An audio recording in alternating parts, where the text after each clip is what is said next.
At a public meeting of residents of the Mount Mee district, it was unanimously decided to respectfully request that a portion of land be set aside and surveyed for the purpose of a public cemetery.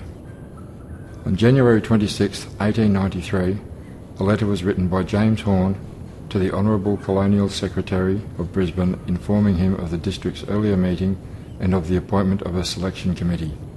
The Colonial Secretary was also informed that the committee had chosen a piece of land on a dry ridge of about 5 acres on the Mount Mee Reserve that they would like surveyed for the purpose of a cemetery. It was stated that the committee was unanimous in their opinions as to the requirements of a cemetery in the district, as the nearest one at the time was in Caboolture, some 16 miles away over a very rough road. On the 11th of April 1893, the Land Commissioner agreed that the site chosen by the committee was a very suitable site for the purpose of a cemetery, and he recommended to the Under Secretary for Lands that 5 acres be reserved for that purpose in the position selected. On the 31st of August 1893, a memorandum from the Surveyor General's Office was sent to the Under Secretary for Lands informing him that the survey of the cemetery reserve at Mount Mee has been completed by Surveyor Mr. Harry S. Cottrell. On the 20th day of September 1893, the Governor, Sir Henry Wiley Norman, proclaimed and notified that the 5 acres of land as surveyed has been permanently reserved for the purpose of reserve for cemetery. As published in the Government Gazette on the 22nd of December 1894, the Governor, Sir Henry Wiley Norman, officially appointed the following men trustees of the Mount Mee Cemetery Reserve and empowered them to make bylaws for carrying out the objects of the trust. Those men were John Anderson, Chairman; Richard Thomas, Secretary; Jonathan Litherland, Treasurer; John McAtee and John Horne. In 1902, His Excellency the Governor appointed Robert Adamson to the committee in place of John Horne, who resigned. In 1916, Richard Thomas sent a letter to the Department of Public Lands advising that the other 4 trustees of the Mount Mee Cemetery Reserve had died, and that as he was nearly 77 years old, he thought it would be advisable that an entirely new trust be appointed.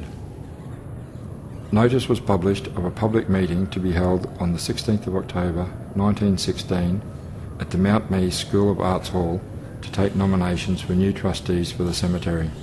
This notice also served as the official resignation of Richard Thomas.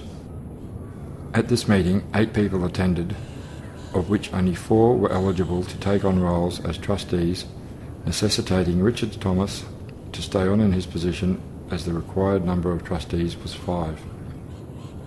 On the 22nd of December 1916, His Excellency the Governor appointed Robert Wordy Adamson, Thomas Edward White, James Henry McKittrick and Edwin Percival Smith to be trustees alongside Richard Thomas. Early in 1933, 3 new trustees were chosen, and on the 13th of April 1933, these trustees were officially appointed to replace Adamson and Thomas, who had died, and Smith, who had resigned. They were Charles Hewitt, George Stephen Thomas and Francis Edgar Staunton. In February of that year, Francis Staunton sent a letter to the Department of Public Lands telling of the hopelessness of the situation in trying to improve the cemetery because 3 feet below the surface solid rock is encountered, necessitating the use of explosives to make an excavation of the necessary depth required for burial purposes.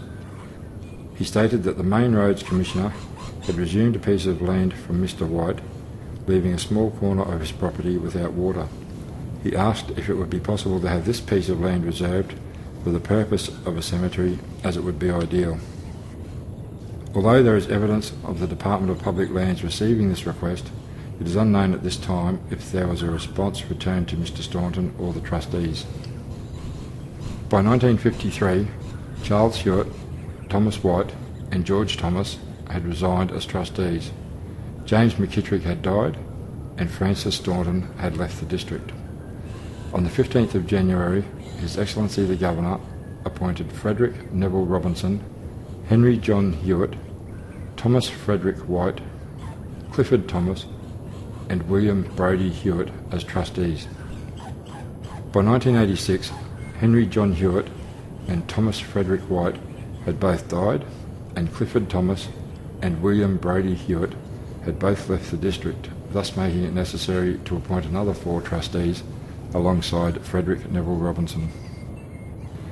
On the 4th of September 1986, His Excellency the Governor appointed Ronald Sidney Tunbridge, Alan Raymond Thomason, Anthony Ellis Hewitt and John David Robinson as trustees also.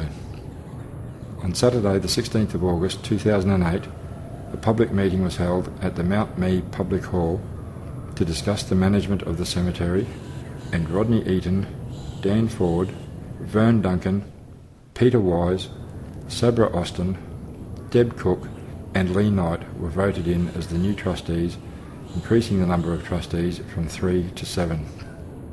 It was also decided that a cemetery support group be formed to assist and support the trustees. The support group consisted of Ian Chapman, Neil Cook, Martin Crouch, Kevin Hennessy, Joyce Knight, Lionel Simpson and Bob Thorne. The new trustees met with Councillor Ray Dell, and the following internal appointments were announced.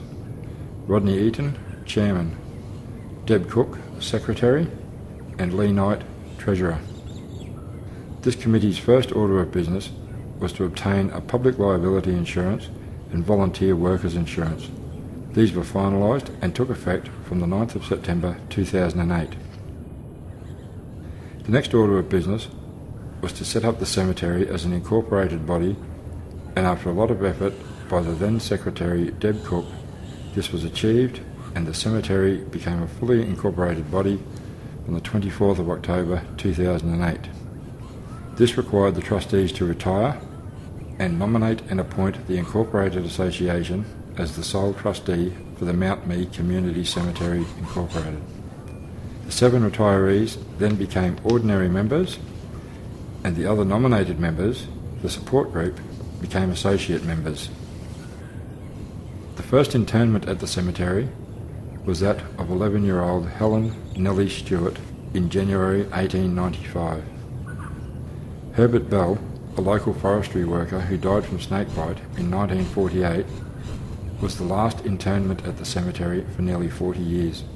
Although it remained open, the use of the cemetery ceased until 1986. Since the burial of Arthur Duncan in 1986, the cemetery has been in regular use as required. The historical monumental section of the cemetery, the lawn cemetery, and the columbarium wall are available for the residents of Mount Mee, their families, and anyone who has had strong ties to the mountain. There is now also a memorial garden where the ashes of any member of the public can be scattered and a memorial plaque laid in their remembrance. In January 2009, the Cemetery Committee received a Q150 grant of $3,600 as part of Queensland's 150th birthday celebration. Part of this grant was used to pay for ground-penetrating radar to search for any unmarked graves. As a result of this search, one such grave was found, and to this day, the person buried here hasn't been able to be identified. The grave is therefore marked with a plaque that says, "Unknown Pioneer of the Mount Mee District." The grant also allowed for the provision of a storyboard at the front entrance and to provide and install the cemetery name over the front gate. Since taking over the operation of the cemetery, the current committee undertook the arduous task of restoring the traditional monumental section of the cemetery and beautifying the grounds. The cemetery was re-fenced to allow for the development of a lawn cemetery. After an enormous amount of work, the grounds were transformed from a cow paddock to a beautiful lawn cemetery section with uninterrupted views of the wonderful landscape beyond the cemetery grounds. Establishing the gardens was the next task undertaken, and letters were written to various nurseries in the area. An amazing response to the letters allowed all of the gardens to be planted with donated plants. Good Friday 2009 saw the first working bee and the first trees were planted. A watering system was installed to cover the entire cemetery, which required the laying of poly pipe and the installation of a water tank and 2 pumps to pump water from a dam on the neighbouring property owned by Bob Thorne.